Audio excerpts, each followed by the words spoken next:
Sure, yeah. Front row here, Tim May, Letterman row. Cal, you were eavesdropping there, but you heard what I asked Coach Day. It just seemed like a beat behind occasionally, and like on the deep ball to Marvin Harrison Jr. was just a little bit late, recognizing whatever. What did you get sorted out, I guess, as the game went on? Yeah, I thought Coach Day did a good job today, giving the opportunity to kind of get in that rhythm. Obviously, early on, I feel like, missed some opportunities or, saw just a second late. So that's, nobody else but myself. And that's just the area I have to continue to grow on and, continue to find ways to start fast. Because, if we could replicate what we did in the second half, but just do that in the first half, I think that's a completely different game. And a lot of that starts with me. So.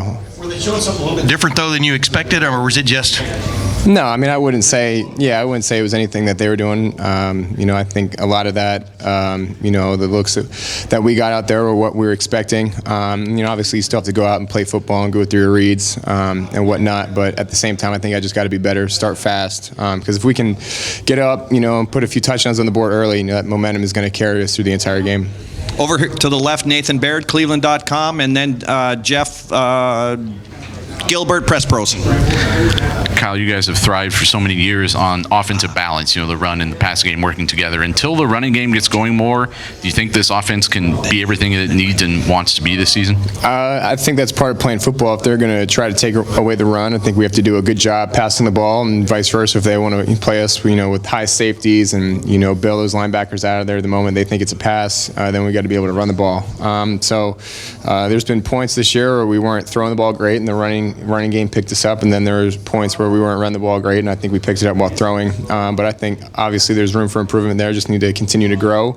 But I think this offense is no doubt at its best, and we have both of those departments going. Okay, I'm gonna give the Marvin Harrison group a last call right now for questions, because we're gonna get Sonny Styles in there. Over here to the right, Brendan Gulick, Buckeyes Now on SI. Sort of a two-part question. First of all, how much do you feel the wind affected your deep ball throw to Marvin and to Julian, if at all? And the second part is about tempo. It feels like in the second half, when you were running tempo, things were rhythmic and smooth and quick and reactive. Are you more comfortable in tempo? Yeah. To answer your first question, I think the biggest thing with the deep ball is just seeing it early. And then getting a good pre-snap look and giving myself an idea of what I'm going to do with the ball pre-snap. That way I can get those balls out, just a hair quicker and hit them on the run. And then as far as tempo goes, I think it depends on the week. Obviously, there are some weeks where you want to control the ball and control the clock. But this wasn't really one of those weeks, so we knew on offense, they were going to throw the ball too, they were going to go tempo too, so it wasn't one of those things where, we had to try to get the perfect look on every single play. So I think all the guys with the plays we call when we do go tempo are comfortable with them, and we're able to get rolling there a little bit. And sometimes that's what you need in slow start type of games, ugly games like this. Get some tempo going, even if you're not hitting big plays, just that rhythm I feel like kind of gets us moving down the field a little bit on offense. Okay, we're going to pause it. Hey, if we could keep it down in the back a little bit. Sonny Styles, if you don't mind taking the empty table in the back. We've got Sonny. Congrats. Okay, we're going to start to wrap it up for Cade Stover in the back. So I've got JT Tuimoloau that's going to go up there, continuing with Kyle McCord right here, Jeff Gilbert, Press Pros. Kyle, when offenses are clicking, it feels like, well, they're calling better plays, figuring out what the defense is doing more. Was there anything to the second half in that, or did you just execute better and take advantage? We just executed better. I feel like there were definitely opportunities for us in the first half to go score. There wasn't anything that we didn't expect for the most part, and it wasn't anything that I think the coaches could have done better. I feel like as offense and as a quarterback of the offense, I feel like we need to take the initiative, and regardless of what they call, make it work. And we didn't quite do that in the first half, and then the second half, I felt like we did do that. We executed when the opportunities presented itself, and that's huge. especially when you get down to the red zone, scoring touchdowns instead of field goals, because that's, a 4-point swing right there. So I wouldn't say it was the play calling. I would say it's just execution that we need to continue to improve upon. 2 plays made that were huge. Yeah. Katie, go ahead. Yeah. Actually, we've got JT Tuimoloau at the back now, and we're continuing with Kyle McCord. Over to the right here, Dylan Davis, Delaware Gazette. Kyle, everybody we talk to talks about how you're the same person no matter what's going on. Your demeanor never changes. Is that a developed trait? Is that something you've always done? And I guess, how does that, really rally or keep an offense kind of settled in moments where you guys weren't playing very well early on? Yeah, I think that's always kind of been my personality. Just cool, calm, collected, but I think there's definitely a balance to it. I think at times you need to be that kind of fiery leader and light a fire under the guys, get them going. But then, when things don't look great and, we're kind of spinning our tires a little bit, then, be that calming voice, be like, all right, we're good. We just need to stick to what we do and, get this thing rolling. Who's got it over here? Katie Kapusta, Spectrum News. Hey, Kyle. Coach talked about how poised this team is, so kind of going off of this last question, but how important is it to stay poised after that first half? Not only you, but specifically this team. It seems like such a maturity aspect. You're talking about the first half, how we stayed calm after that first half? Yeah. Obviously, you want to start fast and not put yourself in that position. But today, obviously, that wasn't the case. We didn't, have a fast start, and the game was just tied going into halftime. And I think that is a credit to a lot of the older guys like Cade Stover.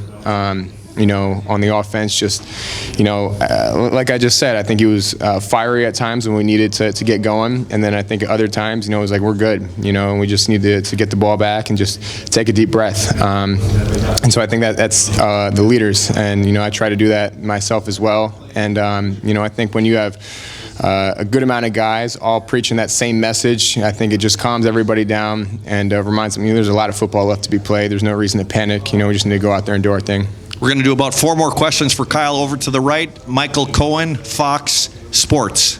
Kyle, I'm not sure what the final number was, but with a couple minutes left in the game, you had targeted Marvin on about 52% of your throws today. I'm sure you'll throw it to him as many times as he's open, but is there also a balancing act between knowing you have a weapon like that and then also trying to get everybody else involved as best you can? Yeah, I feel like a lot of that is dependent on what the defense does. In weeks prior, we've seen Marvin get doubled, and you have to go to other guys, and so his stats that week might have not looked great, but other guys obviously got more touches, got more yards, touchdowns, whatever. And then today, a few times, I think they tried to double him or give him a little more attention. But if there's a one-on-one opportunity with Marvin, I don't care who's guarding him. I like Marvin 10 times out of 10. So I think a lot of it is just what kind of the defense decides they want to do. Over to the left, Andy Backstrom, Letterman Row. Kyle, you've proven to be an accurate quarterback here, but early game, the last couple of games, you've had a little bit of time to get into it. What can you kind of diagnose with those accuracy issues, and is that just something that is nerves? Is it something else with reading the defense? What would you say it is? Yeah, obviously that's probably the biggest area I'm going to try to focus on for next week is just starting fast and getting to that rhythm. Not trying to overthink, plays. And, I feel like sometimes, especially early on, you want to make, the perfect read and the perfect throw, whatever. But, playing quarterback, you almost have to just let the game come to you. And if a shot's there, take it. Don't force it. If they drop out of there, you got to take something underneath. Be fine with that, and just kind of get into the flow of the game. And then I think once you do that, everything kind of slows down a tick. And so I think the biggest thing is just coming out next week and being focused in on starting fast. Last couple questions for Kyle. Joey Kaufman, Columbus Dispatch. Kyle, Marvin described his ankle being good enough from throwing him the ball. How does his good enough look to you? Yeah, his good enough to me looked really good during the week. Obviously, not a great looking injury from last week, but I think the bye week definitely helped, gave him some time to recover, and then I think he gained a lot of confidence in practice this week, going full speed again. And I could tell by Tuesday he was going to be 100% or close to that by game time. And hey, folks at the back, we need to start wrapping up with JT and with Sonny. And final question for Kyle. Bill Rabinowitz, Columbus Dispatch. Hey, Kyle. We're here. I apologize if you've been asked something similar, but you had the kind of coming-of-age drive against Notre Dame, and then things were pretty shaky early on before you turn it on, the team turned it on.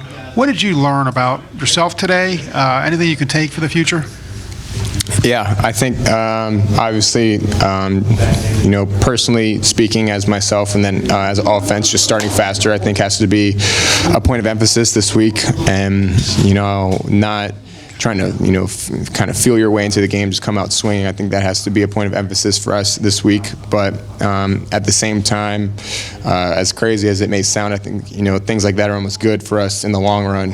We know if we're in a tie game at halftime, not to panic and just to continue to stick to our fundamentals, stick to our rules, and eventually, something's going to pop, and that's what happened. I mean, even in the second half, when they went down and scored, nobody panicked, nobody was freaking out. We knew exactly what we needed to do, and that was get the ball down and score.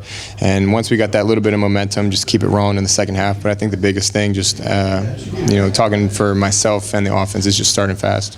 Great, Kyle. Thank you so much. Thank you. Five. Thanks, buddy.